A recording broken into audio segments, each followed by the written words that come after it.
I wanted to spend a few minutes to introduce Jim Peppler to tell you about how I first heard about him.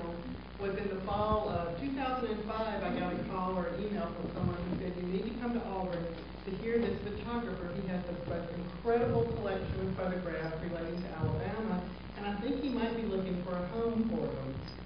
So I went over and I was just blown away by these photographs, and Jim and I started talking, and he was like, yeah, I'd really like for those to come to the State Archive in Montgomery, but I think maybe that's the right home for them, but you know, it'll take me a while to get together. And we kind of talked back and forth for a number of years, and finally in October of 2009, we were very excited to receive the collection of his entire 11,000 negatives.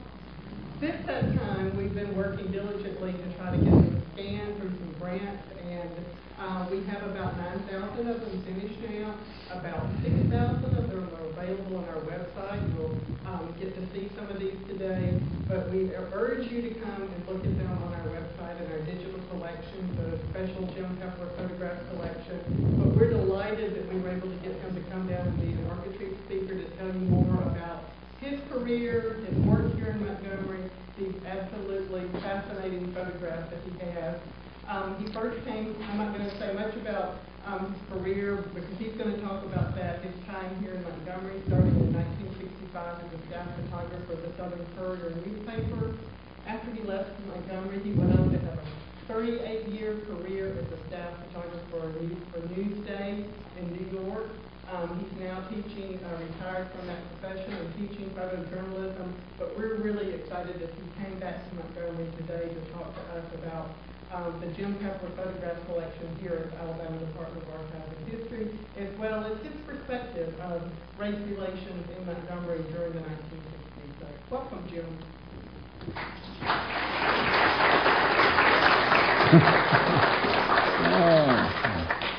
Well, let me try to, okay. Hi. You all look comfortable and relaxed. I'm scared to death. But my classes, you should know, in my teaching professional addressing audiences category, have never been more than 25 students, and usually are in the 6 to 8 to 10 student range. So, and all the lights are on so I can monitor every single one of them. So you should know this. My technique for talking to students, my technique for talking to everybody is to sort of ad lib. So I have essentially a map of where we want to go, and one of the reasons I do that is I'm a photojournalist as opposed to a journalist, so I'm much more interested in what happens in the moment. So as we're going to look at pictures, obviously, since that's what my career has been about, and hopefully the pictures will do most of the speaking for me, but the comments are going to come pretty much as seem appropriate in this moment, although I do have a plan. And also, I'm no clue as to what my intention is to end on time. But it's likely that I may end up with lots of time left, in which case you're going to have a fantastic opportunity to ask questions. Or it's possible that I may run over and somebody will end up dragging me here off or stepping in front of me. A few disclaimers. We're going to be looking at photographs that are the history, real events, and I'm going to be talking about experiences I've had, but you should know that I didn't take any notes back then. I didn't keep a journal back then. I don't have any of the caption information that I wrote for the photographs back then, and I have a so-so memory. So take some of the things that I'm saying with a grain of salt, and I'll try to be explicitly honest about, I think this is what was going on. But in any case, it'll be what I remember of what was going on. You should also know that my talk will only be semi-illustrated, because in my own personal possession, having given 11,000 of my negatives to the archives, it turned out that my own personally, what I kept for myself were just scanned images of some of my favorites. And it's a very relatively small collection of maybe 100 or so. And that's all I had to draw on. So that I'll be talking about things that I can't illustrate fully, but they're fully illustratable, and you can get more information by going to this website of the collection and browsing by topic through all of these categories, and virtually all the pictures that I can't use to illustrate things are available here. So you'll see me talk. I'll be talking about a conversation that I had with a police chief in Laverne. I don't even have a picture of the police chief. All I have is a picture in which you can see the back of his head in the background. And I'll talk about being beaten up. Well, I don't have pictures of me being beaten up or the guy that beat me up. And I'll talk about witnessing an arrest of Stokely Carmichael, and I don't have those pictures because the police roughed me up and stole my negatives, stole my cameras. So I don't have any of these things, but the website, in fact, may have them. So I refer you to this as a source of all the things that I won't be able to show you. But I'll talk about them anyway. What the heck? I'll paint word pictures. So now, and I got all these little things here. All right. Okay.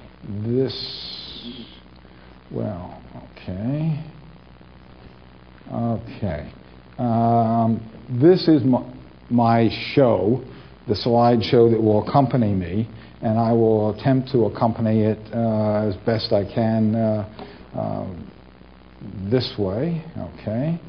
And okay, there we go. Okay, I want to go back one. All right. Starting with and explaining who I am, you should know that I was then, I still am, I suppose, then a young man, who came from the north, Philadelphia, Pennsylvania, and I was the upbrought product of the north, of working poor people. I have family members who were tenant farmers in East Shore, Virginia. I spent some time hanging out and learning about privies and pumping water and cooking on wood stoves and taking a bath in a bucket on the floor. So working poor is my background, and racist thinking is my background. My father and his brothers and uncles and grandparents used the N-word. My mother was polite, she used colored, but there was always a racist thought pattern in the way they were raised and the way they were raising me. I grew up in segregated housing, government housing in those days. My father was in the Navy, was segregated. I was in the Passyunk Housing Project on one side of Penrose Highway in Philadelphia, and on the other side of Penrose Highway was government housing for the African American sailors and their families. And when I went to school, I walked up one side of Penrose Avenue. We all went to the same high school. It was Philadelphia, integrated to the core, brotherly love, and they walked up the other side and we met in the school. My experience as a child was growing up in the real world of public education. My parents' background was growing up in rural farm South Jersey, Tuckerton, okay, where racism was part of their lives. So I grew up in ambiguity, as many children do and did. As children in Alabama grew up in that ambiguity between their own experience and that of their parents. And that was me. That's me over here. I can bring him down a little bit. Okay, yeah, and that's me, that's my dad, okay. And then I became, okay, we'll go on with the show.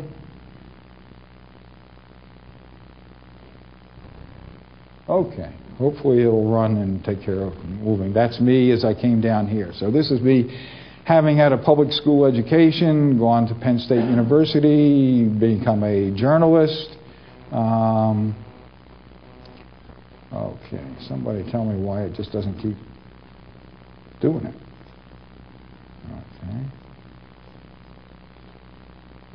Okay. There it is. It is doing it. Okay. Came down here to work for the Southern Courier, which, I see. I can't see it and pause it at the same time. All right. Well, we'll play around with it a little bit.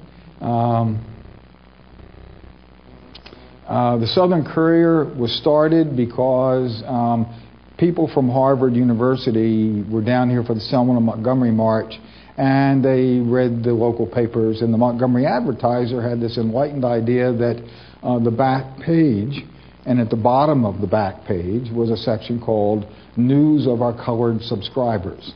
And in the world of journalism, even as it existed then, but certainly as it existed then, that was considered an inappropriate way of acknowledging what was part of their community. And so the Southern Courier was started to balance that out.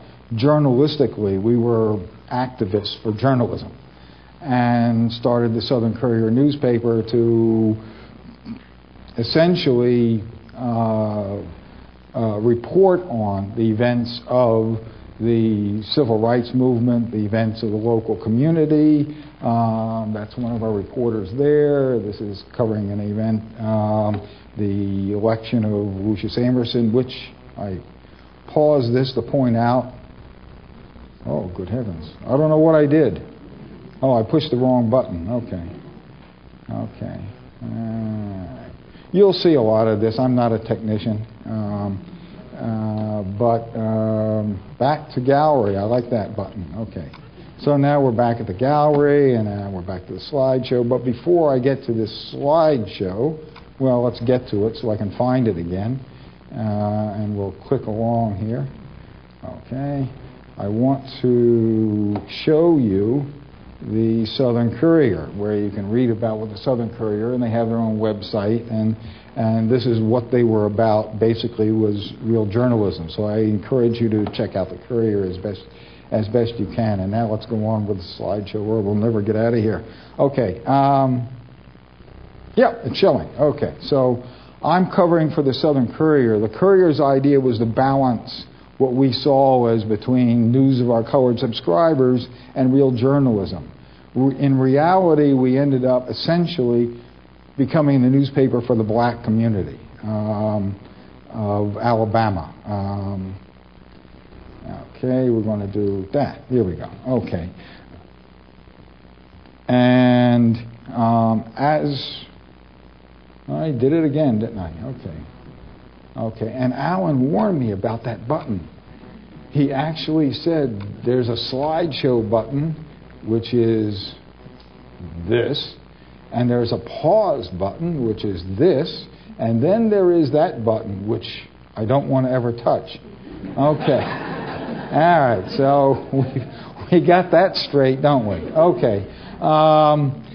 In the coverage of events and whatnot, I want to talk about don't go there, because early in my involvement in the African American community, in the black community in Montgomery in particular, there were people who would say, don't go there. Specifically, there was a place called Newtown, which not too far from here, over the road, and something, that's me, okay, led me to going to Newtown. This was taken in Newtown. And they say, don't go to Newtown. So I said, why not? They say, oh, listen, that's a bad place, okay? We don't go to Newtown. And so I went to Newtown. And I wandered around and met some wonderful people, took some fine photographs. This little boy had been nursing this bird back to health from a broken wing. It was his day to release the bird. And he wanted a picture to remember him taking care of the bird. And I had the privilege of being there to take that picture. So I spent time in Newtown. And the people in Newtown, like people everywhere, said, I told them, I was told, don't go to Newtown. And they say, oh, are you kidding? We're just working people trying to make a living. We're just poor folks, that's all. There's nothing here you should be afraid of. And then they said, don't go to Clayton Alley. Okay, you're in Newtown. You can see we're fine, but don't go to Clayton Alley. All right? What they didn't realize is I'd already been to Clayton Alley. Okay? I discovered that Clayton Street didn't end at the top of the hill and went down into a gully, and there were people living in conditions that made Newtown seem, and this is Clayton Alley. Okay? If you ever were there. And in Clayton Alley, I got to experience wonderful, wonderful people, very, very poor people, trying to survive, trying to get along, just trying to live their lives. Okay? And one of my favorite pictures, I'll pause it because I love it so much. There was a family there, the Jones family, Percy Jones Jr. and his wife, Josie Lee, and their children, whose names I don't remember. But that child and that picture and to be there at that moment to take that was very significant for me. And it's on the wall, at my wall at home. Okay, that's the picture I put on the wall. That's Josie May.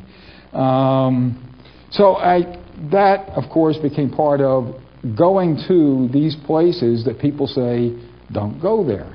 And it led me, that's Little Korea, okay, guy in Little Korea in Birmingham. Every place has a place, okay? And every place you go that has a place, you find out that there's another place. And the learning process of this is realizing that all of us want to think that there's some place, somebody, something worse off than we are. Because we just put labels on things. We're here and they're there. We're here, they're there. And that becomes, whoops, we're getting way ahead of myself. Okay. Okay. One of the places they told me not to go was Tom's place, a little teeny one-room, hole-in-the-wall place in Montgomery. And I went to Tom's place. And I throw that up there last of the places not to go, because if you really wanted to have a good time, you went to Tom's place. Okay, and I heard some great music. Next door, very close to the Lake Coast Club, which was also a very nice place to go. But in any event, so we got Tom's place. In the do not go there, okay, yeah, here we go. All right. Category, okay. There we go. All right. Prattville. All right. I'm going to talk about Prattville because it raises a question of identity. We're talking about labeling things and identities, okay? While in Prattville, there were demonstrations going on. There was a lot happening there, and among those things were one day Stokely Carmichael spoke. And there are no pictures. That's the only picture I have of it. That's me. That's the crowd. I don't have any pictures of Stokely speaking because there was an altercation that took place. Police car drove by. I don't know if you heard the story. And Stokely said something to the cops, and the cops, you're talking to me. And the next thing you know, they arrested Stokely. And in the process, they decided they didn't want pictures taken, and I was taking pictures, so they grabbed me and pulled me around and took my cameras off, and once they had the cameras, they let me go. And I went back. I'm talking because I can't show you the pictures, because they took my cameras. And I went back. I went back to Montgomery to get another camera. Then I was going to go back to get my cameras and the film. And another Southern Courier reporter and office manager, Barbara Ann Flowers at that time, was going to go with me. So we got my little Volkswagen, went to the police headquarters in downtown Prattville, parked the car. Okay, a little Volkswagen, hot summer day, the windows are open, and this police are lined up all in front of the police headquarters. That was their the cop shop. That's where they were. And before I could get out of the car, a fellow appeared. There she is. Okay. And there she is. Okay. Okay. A fellow appeared beside the car and says to me, you're that nigger-loving northern communist, come down here to start trouble. And I thought through all that, and I said, no. And he was confused. And so he stood there, and then a voice from the police lined up along the street, that's him, Tucker. And he said, yes, you are, and started beating on me. So he's beating me, okay. And at some point, I hear a voice saying, that's enough, Tucker, and he stopped beating me and walked away. So now I got a little blood on my face, and I'm really angry. So I went into the police station and, said I'll press charges, And the police chief, anyway, his name was Curtis Tucker, and they fined him $25 for something. This is in images in Prattville. All I have, they took all the film. I have no pictures, although I now know that the archives have some. Stokely was arrested. This is when he was released from jail because Rat Brown came to town to get him. And I don't know why it's not advancing, but okay. When Rat Brown came to town, they called up the National Guard. Okay, Rat Brown's in town. Call it the National Guard. That's Rat Brown, the scary guy. Okay, pause this. Another of those areas where I won't be able to show you many pictures, but the collection does have these pictures, okay?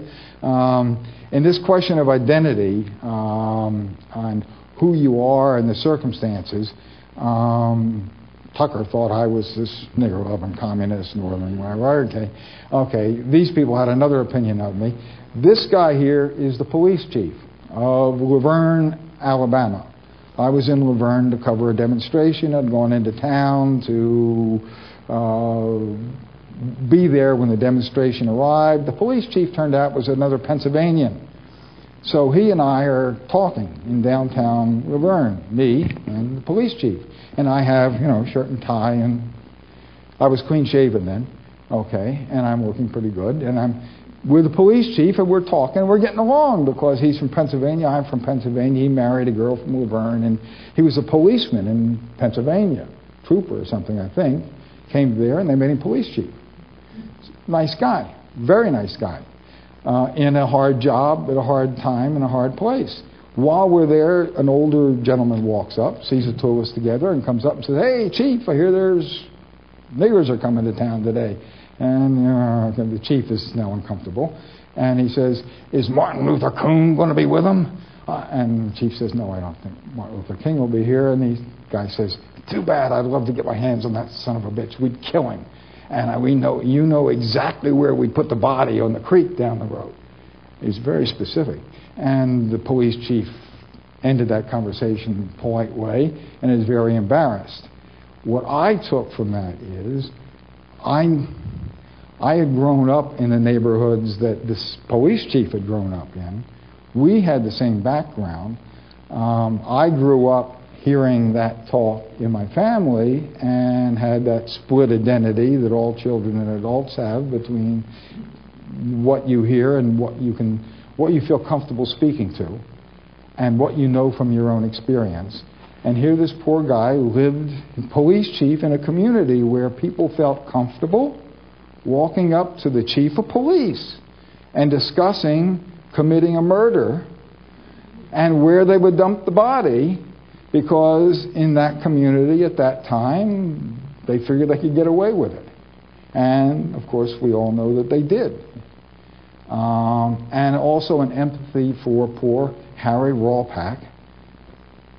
Remember that name? A wonderful person in a very hard situation. I could tell you stories that I later learned of what he had done to try to mediate between his own feelings of justice and being a good police officer and living in an environment where crimes took place. This is This is the deputy sheriff. I took this picture around in the Courier, and he arrested me. Not then on the spot. A month later, they arrested me at a place, and that's another story of my time in the Laverne jail. But that's the only shot I have of the police chief. Sorry, but go to the collection, and you may find more pictures. Okay, I think I've told it. Oh, okay.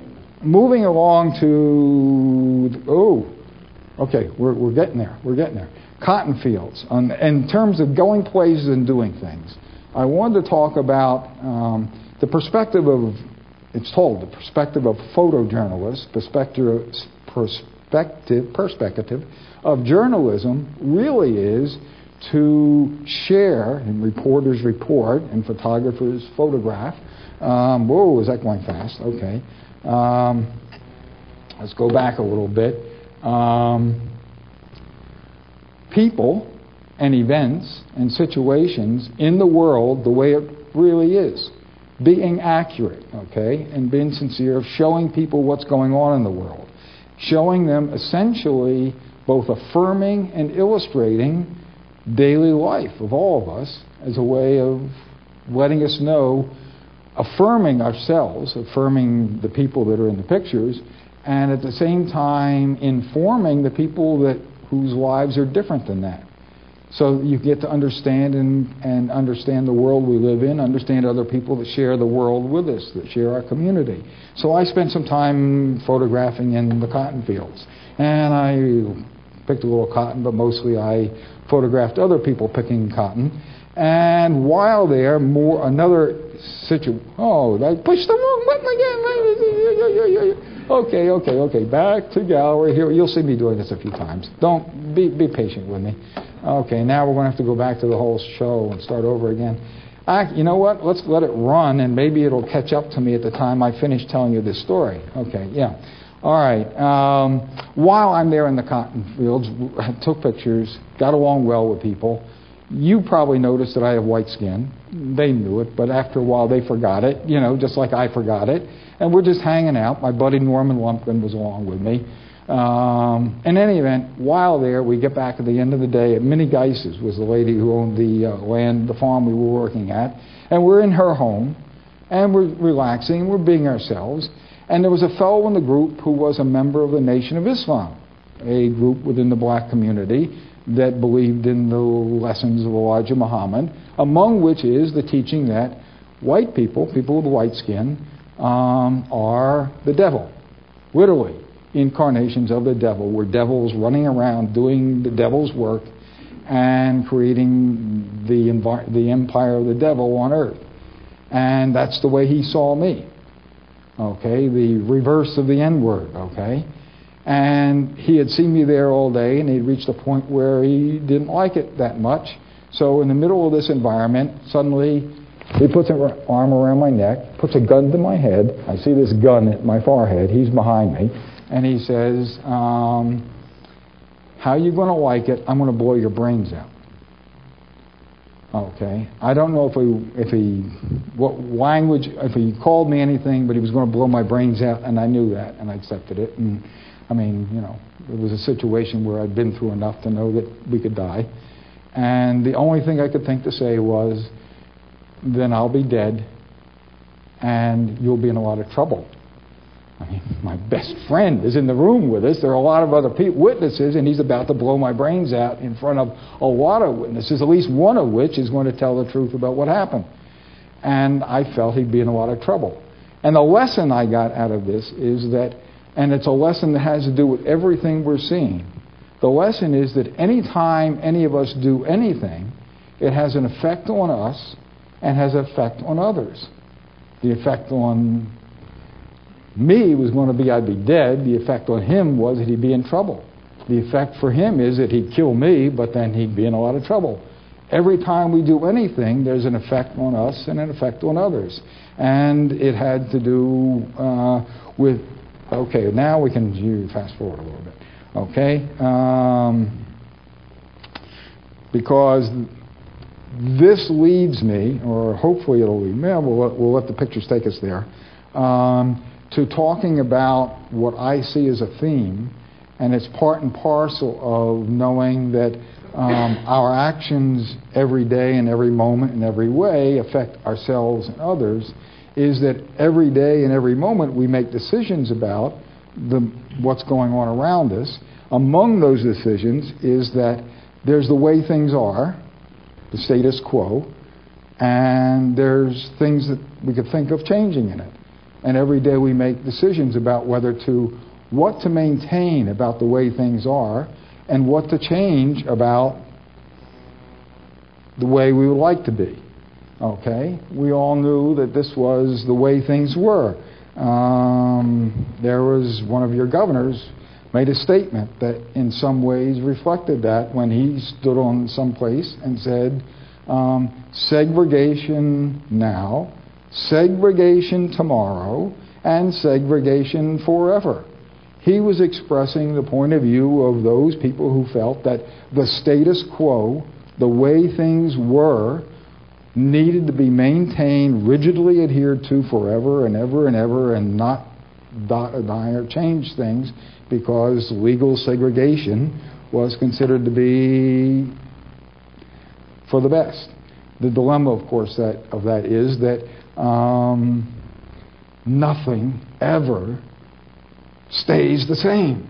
There is no idea of the status quo that is, today is always different than yesterday. Tomorrow is always different than today. But if you have a mindset that says segregation now, segregation tomorrow, segregation forever, then it means that every day you are, to that extent, unconnected to reality. You're unconnected to today because your brain is interpreting everything as what we got to maintain about what was yesterday. And of course the yesterdays get older and older and older. And that was the feeling, and my family was totally comfortable with that. Certainly the Ku Klux Klan was comfortable with that. This was in downtown Montgomery. Wallace and those who wanted to maintain segregation were comfortable. They were what I call the status quo keepers. Their goal in life is to maintain and keep things as they were. Okay?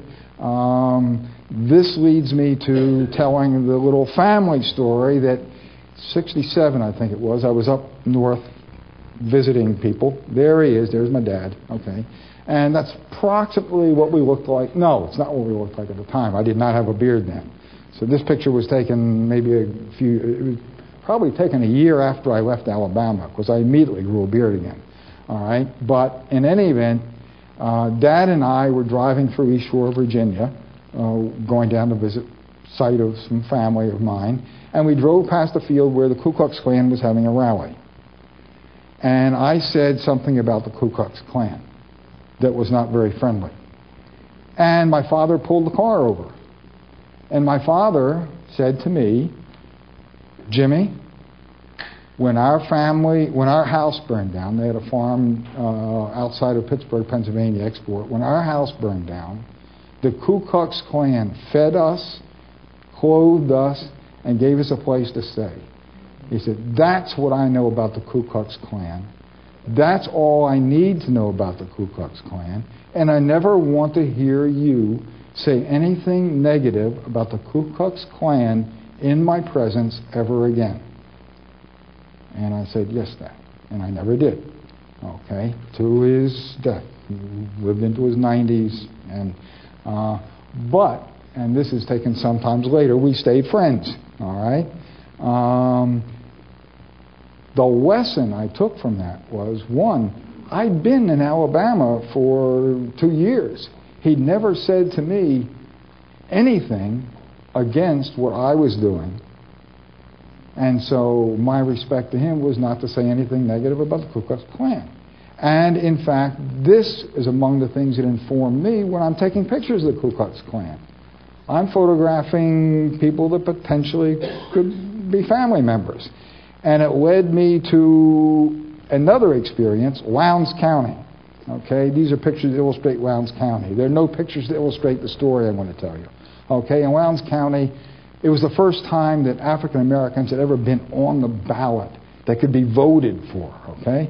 And these people were voting for them. And all this day, African American people are voting in an election. They didn't win this time, okay? Eventually, of course, you knew that they took over the, John Hewitt, you will see a picture of him. Okay, but let's go back and show these folks because these are the folks that were involved in my story, okay?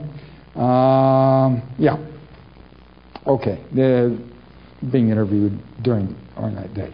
Later that night, I'm with the Stokely Carmichael and John Hewitt and the Lowndes County Freedom Organization, and we're discussing what happened that day.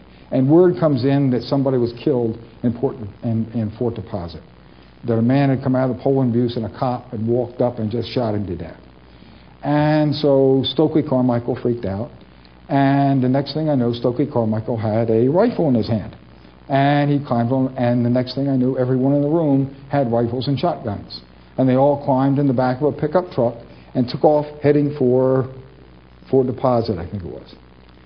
And I had this Viola Bradford, this reporter for the Courier, who was a teenage high school kid, but she was reporting for the Courier, and so I had to find someone to take care of her before I got my little Volkswagen and headed after them.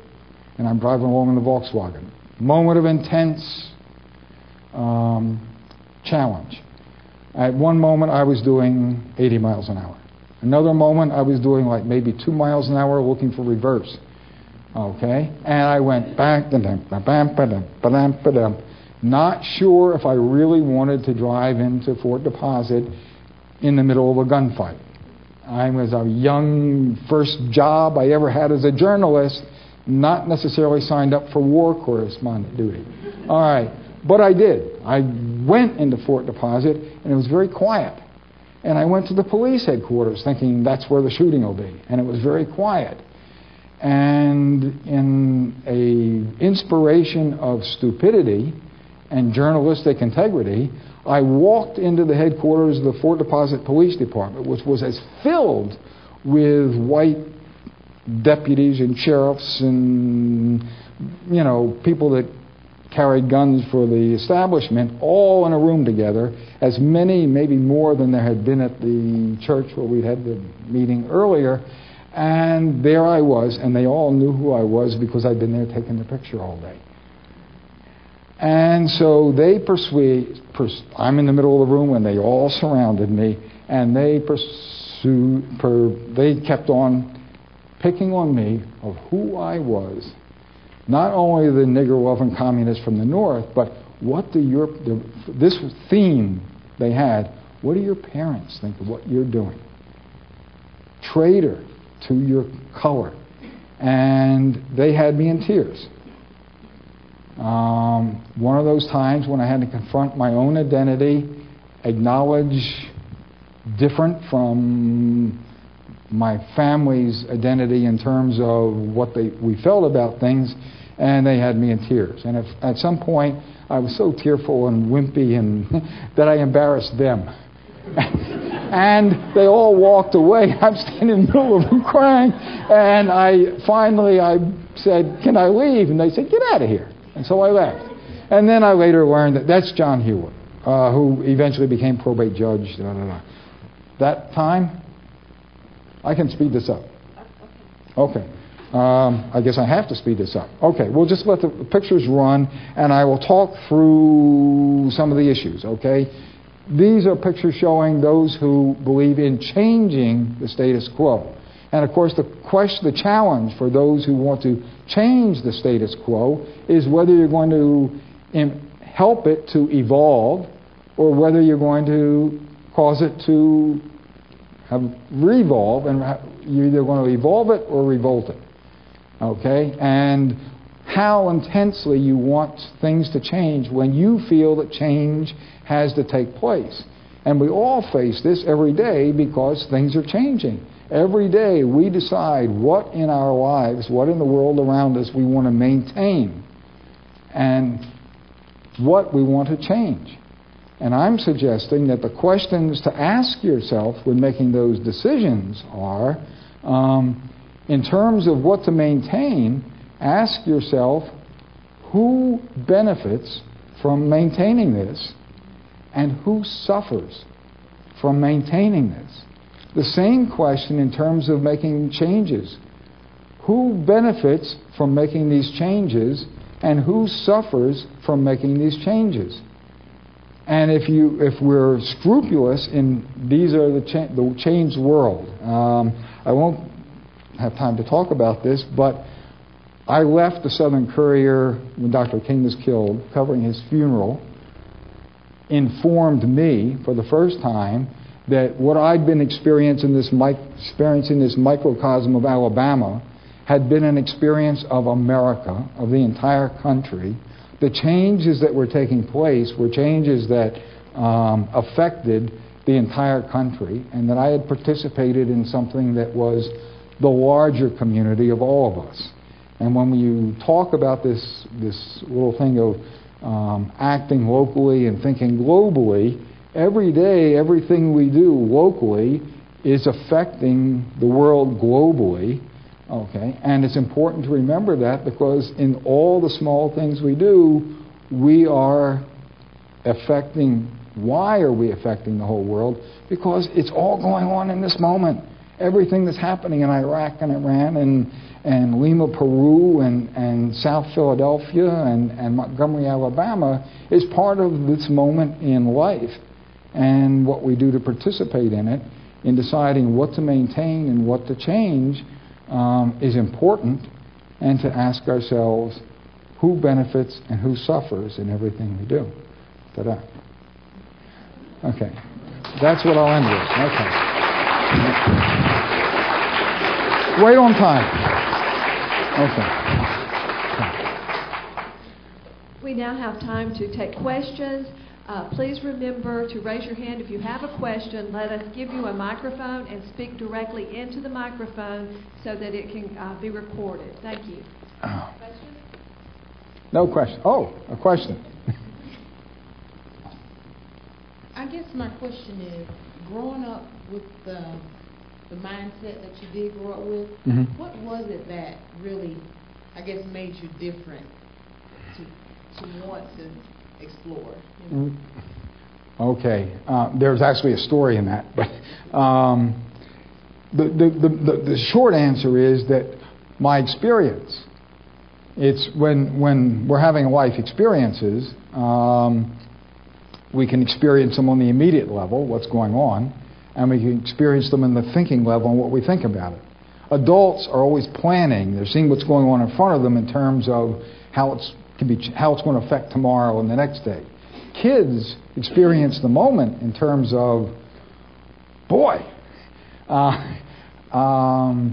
what can I do to experience this moment? This moment is important to me. So I'm growing up in South Philadelphia in a neighborhood that when the government, the federal government, sold it to the city of Philadelphia government, it was integrated like that, okay? And I saw, this is, who cares, okay? Except that families moved in. A black family moved into my row of, it was a public housing, row housing kind of projects. Infamous projects. Google passing on housing project in the 40s and 50s and 60s, and you'll find, interesting stories. But the family moved in. A guy named Damien was of the family was my age, my best buddy. We soon moved out. My father moved us out to Sharon Hill in the suburbs. Years later, I find out that we moved to get away from my best friend. Okay, and I'm having life experiences in the school. I know that people are people, and I love them. My dad has this, N-word thing. So that's where that's what empowered me to come down here, and how I dealt with that was just never to say anything about what I felt in family situations, and to be myself everywhere else in the world. And I guess that's because I'm wondering, where do you get that strength with the times around you to really, I guess, being ostracized, like you said, a lot of people are like, oh, you're a traitor, you're this and that. Yeah. It was easier because I essentially lived in the black community. We stayed with Clifford and Virginia Durr. I personally lived in their home. Wonderful, wonderful people, solidly grounded in the realities of the world. Okay, so I experienced ostracism walking around town in the white community, but then on the other hand, I traveled and worked mostly in the black community and was totally comfortable there. And it didn't take up that much courage for me. I had credentials, and I, dressed like this and didn't have a beard and walked around town. People even confused me with a racist sometimes, okay, because of what I looked. I mean, the experience with Harry Rawlpack and I and having a conversation in Laverne. The really courageous people are Priscilla and Barbara Ann Howard and what they went through and what civil rights workers went through. I mean, I had a gun put to my head once. I was beaten once, in minorly. I mean, there were people beaten with clubs, beaten to death, beaten almost to death. I mean, I always knew that I was living relatively easier than many other people were living and participating in whatever we were doing to affect change, deciding what was worth changing. We have another question. Yes, sir. Yeah. Picture's worth 1,000 words. I remember a picture I saw about 40 years ago at a Klan rally. The picture taken, and it had a father and son standing next to each other. Obviously, I mean, it was almost a clone of the father. Same position, same face, everything else. And the impact was, it's passed on to another generation. And I just wonder if you had a picture like that really stood out, one that Of Klansmen? Well, or any other situation. Closest might be, if you remember the pictures of taken in Clayton Alley of Percy Jones Jr. with his baby. Okay, I mean, that's what comes to mind. With the Klan, I didn't happen to see, and I don't know, you make your own judgment about my father and me, but I think that's always going to be true generationally, that one generation really doesn't know what's going on in the mind of the other, in either direction. And because change goes on. We're different right now than we were at the beginning of this talk, 5 minutes ago. We're always a little bit different, a little bit changing, a little bit growing. And, we really have to run fast to keep up with the changes going on within ourselves, And sometimes we lose track of the changes going on within ourselves. We got another question. Your cameras and photos that were taken from you, have they ever showed up again? Well, they gave the cameras back to me that day. They had encountered the sidewalk or something. They were smashed to pieces. The cameras were worthless. The film that was in the cameras was missing. They didn't know what happened to the film. Some months later, we ended up in court in federal court. Judge Johnson, Frank Johnson, had a hearing, and I was called as a witness to the events having taken place, and there I saw my pictures being used as exhibits by the police department. Okay, so they apparently they may be in the archives if the Prattville Police Department ever makes a donation to the Alabama Department of Archives and History. You'll see those pictures. But yeah, that's what happened to them. I never saw them again. But, yeah. Mr. Peppler. Yes. Many of us who are here also went through those days with you. Amen. But I'd like to know, who do you remember best from your years in Montgomery? Who did you live with? In Montgomery, it would be the Durr family. In Alabama, it would be Cliff and Virginia Durr here. And there was a fellow in Laverne named James Cobb. Google James Cobb, extraordinary person, of the same age as the Durrs. I'm actually almost certain they probably must have known each other, and a few other individuals. But mostly, what sticks with me are like that little child taking its early steps while living in Clayton Alley. The impact of meeting. I'd love to know whatever happened to those people. Because they are the way the world is today. They're the ones that are now living in the changes, whatever the changes were that took place. We have time for one more question.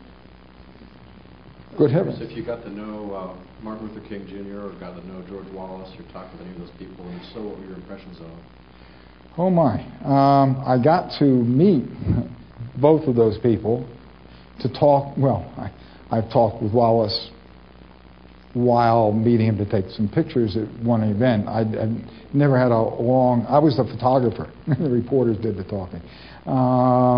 Martin Luther King Jr. I covered over and over and over. Whenever he was in town, I would run there. And again, I was a photographer, so I didn't have many conversations other than just hi Doc and hi Jim, kind of things. But I was moved and affected by Martin Luther King before he had spoken at Penn State when I was a student there. And it was that and the news were among the things that led me to want to come here. The message that King delivered was one that I think was being spoken to my heart, to the hearts of all Americans, that we got to live together. So, yeah, extraordinary impression on me. And his death is what decided I left here and went north, went back to being a journalist at Newsday and whatnot. But Wallace, I think Wallace was an extraordinary person, extremely gifted and talented, and a definitive politician. He would be totally happy and comfortable with what's going on in the politics of today. And he would be one of those people who would define the ways to get the attention of the media. There are things about any number of candidates, I'm going to get political here, any number of candidates today remind me of the George Wallace, and I respect their abilities as politicians.